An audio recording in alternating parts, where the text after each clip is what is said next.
Imagine a royal tomb from thousands of years ago, overflowing with gold, animal figures, heavy necklaces, even a solid gold death mask.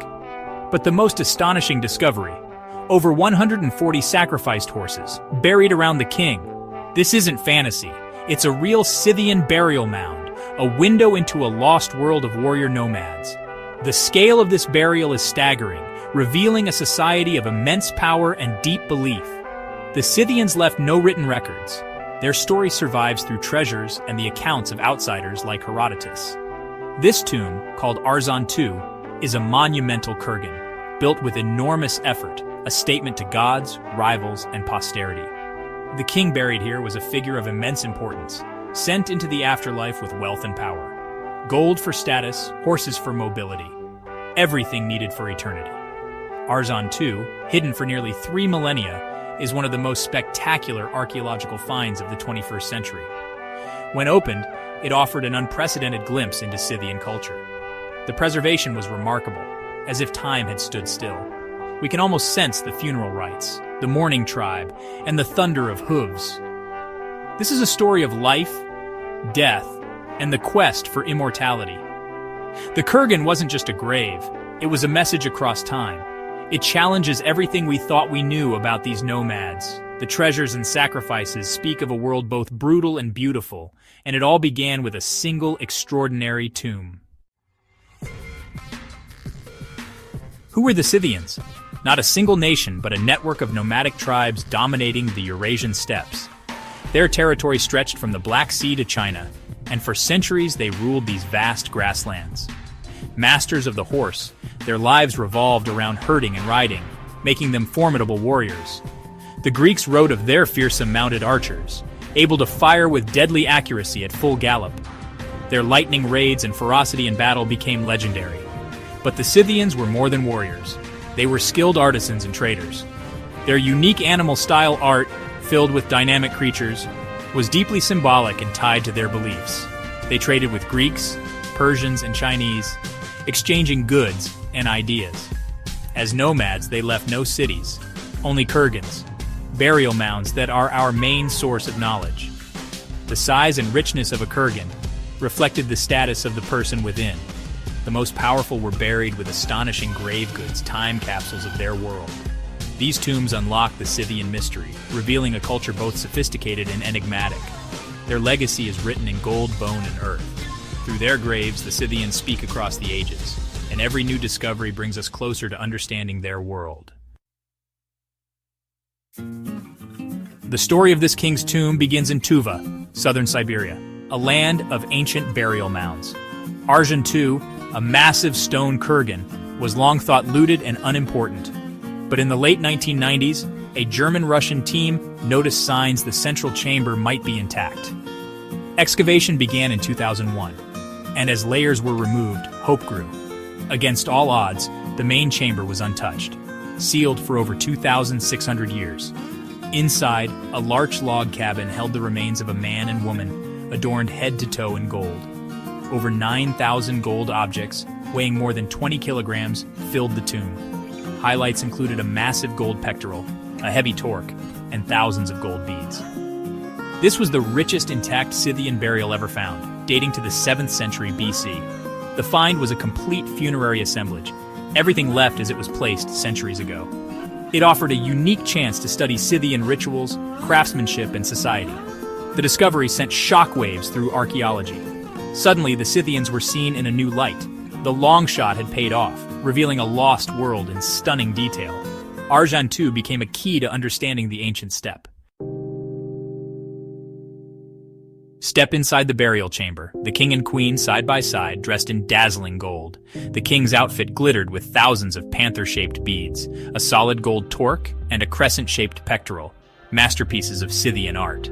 The queen, equally adorned, wore gold earrings, a headdress, and necklaces, with a bronze mirror and iron tools by her side. These items reveal the power and status of elite Scythian women. Weapons, gold-covered daggers, and ornate vessels surrounded the couple, each object a work of art. Even everyday items were topped with exquisite animal sculptures. This was more than wealth. It was about beauty, power, and belief. Scythian goldsmiths used advanced techniques like granulation and repousse.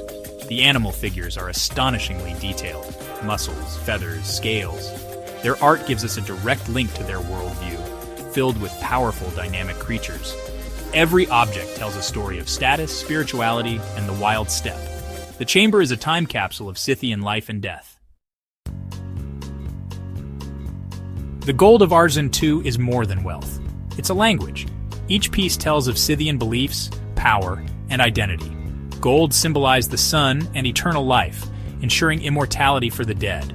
The sheer quantity was a political statement, proof of the king's dominance. The animal-style art, panthers, deer, griffins, was a symbolic code, representing spiritual forces and clan identities.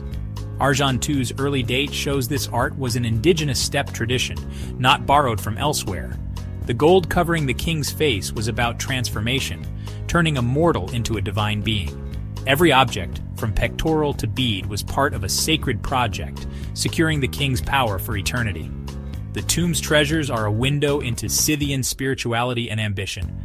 Through gold, the Scythians sought immortality. Beyond the chamber, the most awe-inspiring sight, over 140 sacrificed horses, arranged in neat rows. These were prime stallions, buried with their tack and adorned in the same animal motifs as the gold treasures. The horses were not just offerings, they were the king's cavalry for the afterlife. For the Scythians, horses were everything: transport, war, wealth, and status. To be buried with so many was the ultimate display of power. The horses ensured the king would remain a great chieftain in the next world. Herodotus described such funerals, and Arjun II proves he was right. The ritual was brutal, but essential to Scythian belief.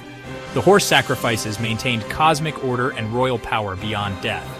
The tomb's ghostly cavalry is a testament to the Scythians' devotion. In death, as in life, the king rode at the head of his people. The king's burial was more than a funeral. It was a community event, a bridge between worlds. The Scythians believed the living and dead were deeply connected. A king's death was a moment of danger. The funeral rites managed this transition, ensuring prosperity and stability. Building the kurgan united the tribe, reinforcing identity and power. The ceremony installed a new leader and displayed strength to rivals. The afterlife mirrored the earthly world. A king needed his court, his horses, his queen. The scale of sacrifice shows how seriously they took this belief. The tomb was a portal, a gateway to eternity. Kurgans were built in prominent places, visible for miles, landmarks and sacred sites. They anchored nomads to their land and ancestors. Each mound declared, "This land is ours, and our legacy endures." Scythian kurgans have always inspired legend, graves of giants filled with treasure. Many were looted, but Arjun II survived, a miracle of preservation. Ancient writers like Herodotus added to the mystique, describing mummified kings and exotic rites. In some permafrost kurgans, ice mummies with tattoos have been found, their skin and art preserved for millennia. These tattoos match the animal motifs of their treasures, showing how deeply symbolism was woven into life. Yet mysteries remain. Who was the woman buried with the king? Was she a queen, priestess, or sacrifice? The origins and fate of the Scythians are still debated. Did they vanish, assimilate, or fall to rivals? The kurgans are snapshots, not the full story. Each discovery brings new questions, new clues. The steppe still holds many secrets beneath its mounds. The Arjun II tomb has transformed our view of the ancient world. The steppes were not a backwater, but home to a powerful, sophisticated civilization. The Scythians were not mere barbarians. They were artists, warriors, and visionaries. This tomb proves their culture's deep roots and challenges old assumptions. Modern science, DNA, isotopes, imaging, continues to unlock new secrets. The story is still unfolding, a reminder of our shared human quest for power, identity, and immortality. The Scythians built monuments, filled them with gold, and rode into eternity. Their voices echo through archaeology, telling of kings, artists, and the wild steppe. Thousands of kurgans remain, each a time capsule, each a mystery. The past is waiting to be discovered, one tomb at a time.